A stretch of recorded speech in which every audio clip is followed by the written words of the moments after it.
So ఈ 2 రోజులు ఈ 3 రోజుల్లో ఏ కాంపిటీషన్ ఏ టైంలో, మార్నింగ్ ఎప్పుడు స్టార్ట్ చేసుకోవాలి, ఈవినింగ్ ఎప్పుడు క్లోజ్ చేసుకోవాలి.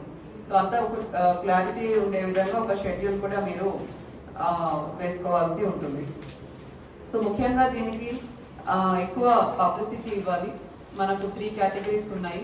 3 కేటగిరీస్లో మెన్ ఉమెన్ ఖచ్చితంగా పార్టిసిపేట్ చేయాలి. డిఓ ఉన్నారు, ప్రతి విలేజ్లో కూడా పార్టిసిపేట్ అయ్యే విధంగా గర్ల్స్ బాయ్స్, జనరలీ బాయ్స్ ఎక్కువ మంది పార్టిసిపేట్ చేస్తుంటారు. మీటింగ్ పెడితే ఖచ్చితంగా వాళ్ళు కూడా వచ్చి పార్టిసిపేట్ చేస్తారు. సో అర్బన్లో అయితే పీడీ మెప్మా అండ్ ఏఎల్ఎఫ్ ఎస్ఎల్ఎఫ్స్ వచ్చేది, అయితే ASHA ANMs, let them also participate in the GP level competitions. So GP level maximum participation undali because sports are very important. So this is a very good opportunity to expose our staff also